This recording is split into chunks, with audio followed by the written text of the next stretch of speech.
Hi friends, എല്ലാവർക്കും എൻ്റെ ചാനലിലേക്ക് സ്വാഗതം. ഇന്ന് ഞാനൊരു കിഡിലൻ ചിക്കൻ കറി ആയിട്ട് വന്നിരിക്കുന്നത്. ഞാനിവിടെ ഉരുളി അടുപ്പിൽ വെച്ചിട്ടുണ്ട്. 1 ടേബിൾ സ്പൂൺ വെളിച്ചെണ്ണ ഒഴിച്ച് കൊടുത്തിട്ടുണ്ട്. ഈ എണ്ണ ഒന്ന് ചൂടാകുമ്പോൾ നമുക്ക് ചേർത്ത് കൊടുക്കാനുള്ള സ്പൈസസ് ആണ് പട്ട, ഏലയ്ക്ക, ഗ്രാമ്പു. അത് നമുക്ക് ചേർത്ത് കൊടുക്കാം. അതൊന്ന് ചൂടായി വരുമ്പോഴത്തേക്കും ഇനി ഞാൻ ചേർക്കാൻ പോകുന്ന ഉള്ളിയാണ്. ഞാനൊരു ഏകദേശം 300 ഗ്രാം ചെറിയ ഉള്ളിയും മീഡിയം സൈസ് സവാള ഒരു 4 എടുത്തിട്ടുണ്ട്. അതിൽ നിന്ന് കുറച്ച് ഞാൻ അതിനകത്തോട്ട് ഇടുന്നുണ്ട്. അതും കൂടെ ഒന്ന് ചൂടായി വരുമ്പോഴത്തേക്കും നമുക്ക് ചേർത്ത് കൊടുക്കാനുള്ളത് പച്ചമുളകാണ്. ഞാനിവിടെ ഒരു 4 പച്ചമുളക് എടുക്കുന്നുണ്ട്. അത് കട്ട് ചെയ്യേണ്ട ആവശ്യമൊന്നുമില്ല, അല്ലാതെ നമുക്ക് ഇട്ട് കൊടുക്കാം. ഇനി അതെന്ന് വെച്ചാൽ നമുക്കിത് അരച്ച് നല്ല പേസ്റ്റാക്കി എടുക്കാനുള്ളതാണ്. അതുകൊണ്ടാണ് ഞാൻ കട്ട് ചെയ്യേണ്ടതെന്ന് പറഞ്ഞത്. ഇനി നമുക്ക് മല്ലിയില ചേർത്ത് കൊടുക്കാം. അതിന് പ്രത്യേകിച്ച് അളവൊന്നുമില്ല, എത്ര ചേർത്താലും അതിൻ്റെ ടേസ്റ്റ് നല്ലതായിരിക്കും. അപ്പോൾ അതും കൂടി ചേർത്തൊന്ന് ഇളക്കി കൊടുക്കുക.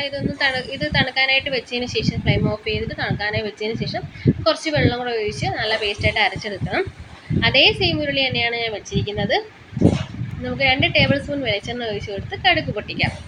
കടുക് പൊട്ടി വരുമ്പോൾ നമ്മൾ ബാക്കി അരിഞ്ഞു വെച്ചിരിക്കുന്ന ഉള്ളിയും ഇട്ട് കൊടുക്കാവുന്നതാണ്. സവാളയും ചെറിയ ഉള്ളിയാണ്, അത് ഇട്ട് കൊടുക്കാം. അതൊന്ന് വാടി വരുമ്പോഴത്തേക്ക് ഇനി നമുക്ക് ചേർത്ത് കൊടുക്കാം ഇഞ്ചി വെളുത്തുള്ളി ചതച്ചതാണ്. ഞാനിവിടെ ഒരു 1.5 ടേബിൾ സ്പൂണോളം ഇഞ്ചി വെളുത്തുള്ളി ചതച്ചത് ചേർക്കുന്നുണ്ട്. അതിൻ്റെ പച്ചമണമൊക്കെ ഒന്ന് മാറുന്നത് വരെ നമ്മുടെ ഉള്ളിയിട്ട് നന്നായിട്ട് ഇളക്കി കൊടുക്കണം. ആവശ്യത്തിന് കറിവേപ്പില ഇട്ട് കൊടുക്കുന്നുണ്ട്. ആ ഉള്ളിയും വെളുത്തുള്ളിയും ഇഞ്ചിയും എല്ലാം കൂടെ ഒന്ന് ഇളക്കി കൊടുക്കുക. നല്ല സ്മെല്ലൊക്കെ മാറി വരുമ്പോഴത്തേക്കും നമുക്ക് തക്കാളി ഇട്ട് കൊടുക്കാം. ഞാനൊരു മീഡിയം സൈസ് തക്കാളി ഒരു 2 എണ്ണം എടുത്തിട്ടുണ്ട്. അത് ചെറുതായി ഒന്ന് കട്ട് ചെയ്ത് എടുത്തിട്ടുണ്ട്. അത് നമുക്ക് ഈ ഉള്ളിയൊക്കെ വഴണ്ട് വരുന്നതിന് ശേഷം നമുക്ക് ഇട്ട് കൊടുക്കാവുന്നതാണ്. തക്കാളിയും കൂടി ഇട്ടൊന്ന് വഴറ്റി കൊടുക്കുക. നമ്മുടെ ഉള്ളിയും തക്കാളിയും എല്ലാം കൂടെ നന്നായി വഴറ്റി വരുമ്പോഴേ നമ്മുടെ ചിക്കൻ കറിക്ക് ടേസ്റ്റ് വരുള്ളൂ. എത്രത്തോളം വഴറ്റിയെടുക്കുന്നോ അത്രയും നമുക്ക് ചിക്കൻ കറിയുടെ ടേസ്റ്റ് വരും. എൻ്റെ ചാനൽ ഇതുവരെ സബ്സ്ക്രൈബ് ചെയ്യാത്തതുണ്ടെങ്കിൽ പ്ലീസ് ഒന്ന് സബ്സ്ക്രൈബ് ചെയ്യണേ. ഞാനിവിടെ ഒരു 1/2 ടീസ്പൂൺ മഞ്ഞൾപ്പൊടി ഇട്ട് കൊടുക്കുന്നുണ്ട്. ഗരം മസാല ഒരു ടീസ്പൂൺ ഇട്ട് കൊടുക്കുന്നുണ്ട്.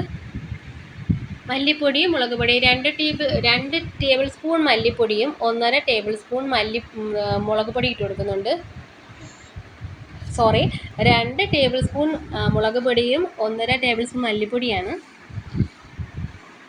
അതും കൂടി ഇട്ട് ഇളക്കി കൊടുക്കുക. കുരുമുളക് പൊടി നമുക്ക് ആവശ്യത്തിന് ഇട്ടുക. ചിലർക്ക് കുരുമുളക് പൊടി ഇഷ്ടമില്ല, ഇഷ്ടപ്പെടുന്നവർ ഒരു 1/2 ടീസ്പൂൺ ഇട്ട് കൊടുത്താലും മതിയാവും. 1/2 ടേബിൾ സ്പൂണോ അങ്ങനെയാണെങ്കിൽ ഇട്ട് കൊടുക്കാവുന്നതാണ്.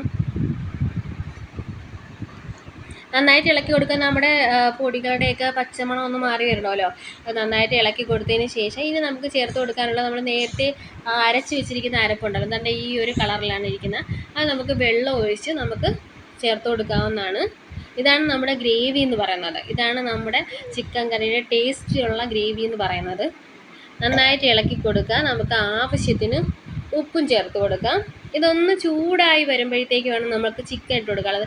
ഞാനിവിടെ ഒരു 2 കിലോ ചിക്കനാണ് എടുത്തിരിക്കുന്നത്. നന്നായിട്ട് കഴുകി വൃത്തിയാക്കിയ ചിക്കനാണ്. ഇതൊന്ന് ചൂടായി വരുമ്പോൾ ആവശ്യത്തിന് ഉപ്പ് ചേർത്ത് കൊടുത്തതിന് ശേഷം നമ്മുടെ ചിക്കൻ നമുക്ക് ഇട്ട് കൊടുക്കാം. എന്താ ചൂടായി വന്ന് തിളച്ച് വരുമ്പോഴത്തേക്ക് നമുക്ക് ചിക്കൻ ഇട്ട് കൊടുക്കാം.